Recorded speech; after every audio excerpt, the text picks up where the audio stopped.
Kita harus mempercayai hukum sebab akibat. Kita hendaknya selalu menggunakan hati yang tulus untuk percaya pada hukum sebab akibat. Sebab bagaikan sebutir benih, benih apa yang kita tanam pada masa lampau, demikianlah buah yang kita tuai pada masa kini. Segala yang kita perbuat akan kita rasakan sendiri.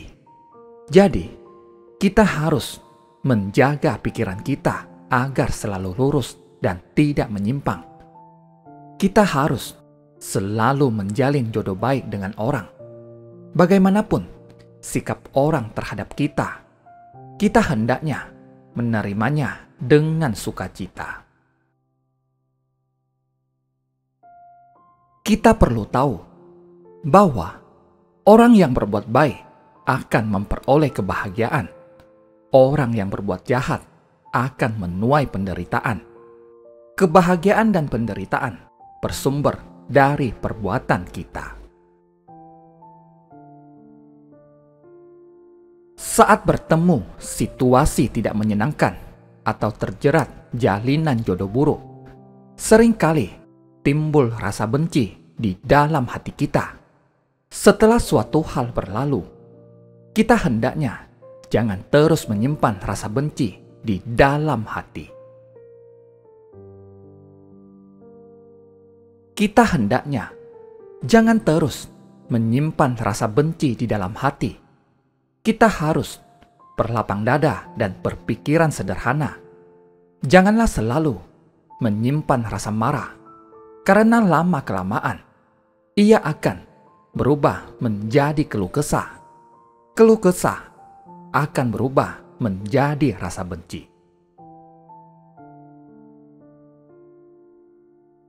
Rasa benci akan membuat kita menciptakan karma buruk dan menjalin jodoh buruk dengan orang lain. Jika kita terus menjalin hubungan penuh benci dan dendam dengan orang, maka konsekuensinya sungguh mengerikan. Karma buruk akibat mengambil gading. Di dalam pegunungan terdapat seekor raja gajah yang mempunyai 2 istri. Suatu ketika, dia melihat bunga teratai yang sangat indah dan wangi di dalam kolam. Dia lalu mengambil bunga teratai tersebut dan memberikannya kepada istri pertama. Istri pertama sangat gembira menerimanya. Saat turun salju seperti itu, bunga teratai masih mekar di kolam. Bunga teratai yang begitu indah sangat disukai istri pertama. Namun, ketika istri kedua melihat bunga yang begitu indah diberikan kepada istri pertama, ia sangat marah dan timbul kebencian di dalam hatinya.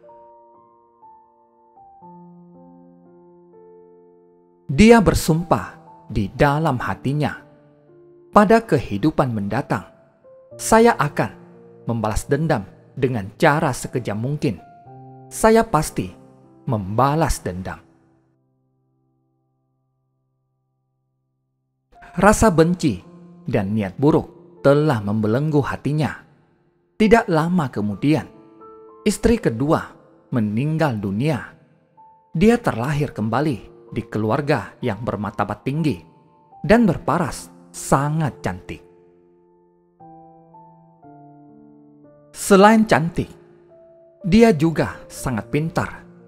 Mendengar banyak orang berkata bahwa gadis itu sangat bijaksana, berparas cantik, berpengetahuan luas.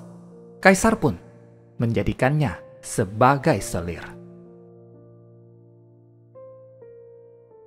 Sang kaisar suka berdiskusi masalah politik dengan selir ini, dan sang selir banyak memberinya saran. Apapun yang dikatakan selir itu, sang kaisar selalu mendengarnya. Suatu ketika, selir berkata kepada sang kaisar, "Paduka, saya bermimpi tentang seekor gajah di pegunungan terpencil. Gajah itu mempunyai 6 gading. Saya sangat menyukai gading tersebut. Saya ingin memilikinya sebagai perhiasan." Kaisar berkata, "Bagaimana mungkin gajah memiliki 6 gading? Mustahil." Selir berkata, "Jika Paduka tidak mendapatkannya untuk saya, lebih baik saya mati." Sang kaisar terkejut mendengarnya. Karena itu, beliau segera memanggil para menterinya. Ketika 4 menterinya datang, sang kaisar berkata, "Saya bermimpi tentang seekor gajah yang memiliki 6 buah gading. Gading gajah itu sangat cantik. Saya ingin memilikinya. Bisakah kalian mendapatkannya untuk saya?" Menteri pertama berkata, "Ini sangatlah mustahil." Menteri kedua berkata, "Paduka, itu pasti bukan mimpi Anda." Menteri ketiga berkata, "Gajah ini sepertinya ada di pegunungan terpencil." Menteri keempat berkata, "Saya pernah mendengar di suatu tempat yang jauh ada gajah seperti itu." Jadi, sang kaisar segera mengumpulkan semua pemburu di seluruh negeri dan bertanya, "Apakah kalian tahu hal seperti ini?" Salah seorang pemburu berkata, "Kakek saya mengatakan kepada ayah saya tentang ini.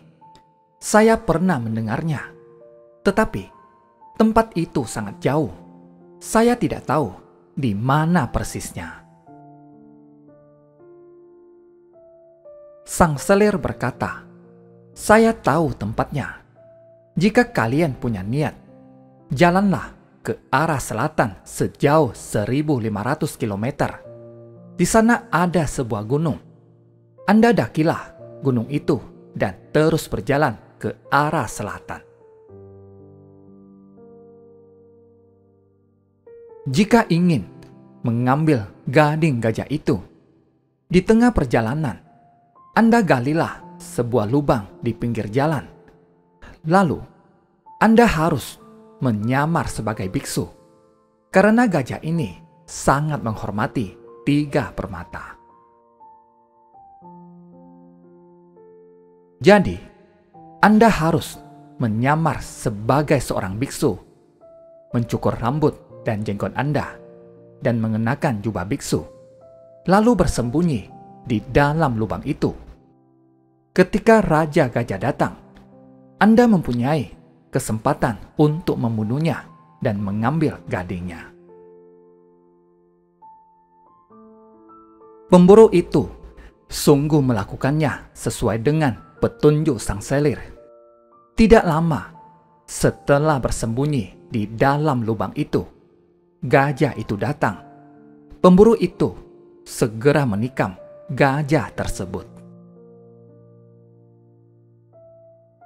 Ketika melihat orang yang melukainya adalah seorang biksu, meski sangat kesakitan, Raja Gajah itu tetap bersujud, lalu bertanya kepada biksu itu, "Anda adalah seorang praktisi.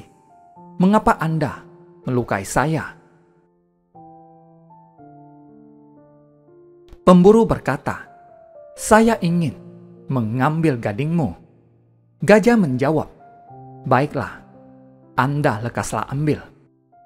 Sekarang saya sangat kesakitan. Jika ingin mengambil gading saya, Anda ambillah sekarang, sebelum timbul rasa benci di dalam hati saya karena kesakitan. Pemburu itu segera mengambil gading gajah tersebut. Raja Gajah kembali berkata, "Setelah mengambil gading saya, lekas tinggalkan tempat ini sebelum kawanan gajah datang. Jangan sampai mereka menemukan jejak kaki Anda. Anda harus segera pergi." Setelah si pemburu pergi, Raja Gajah itu merintih kesakitan hingga akhirnya meninggal dunia. Kemudian, kawanan gajah berdatangan. Mereka melihat sang raja telah meninggal dan menemukan gadingnya telah hilang. Tetapi, mereka tidak dapat menemukan jejak si pemburu. Si pemburu membawa gading itu kembali ke istana. Ketika melihatnya, Kaisar merasa gelisah dan ketakutan. Sang selir mengambil gading tersebut, dan ketika sedang melihatnya, petir menggelegar di langit dan menyambarnya hingga tewas dan muntah darah.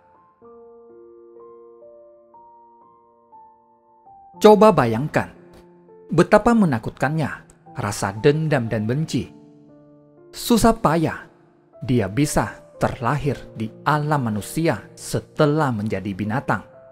Namun, setelah menjadi manusia, rasa bencinya masih tidak hilang. Jadi, kita harus mempercayai hukum sebab akibat. Kita harus membina hati yang tulus dan menjalin jodoh baik dengan banyak orang. Kita harus memahami bahwa kita menuai apa yang kita tabur. Kita hendaknya menerima buah karma dengan sukarela, baik sukacita maupun penderitaan. Semuanya adalah buah karma kita sendiri. Oleh karena itu, kita harus selalu bersungguh hati. Terima kasih. Semoga bermanfaat.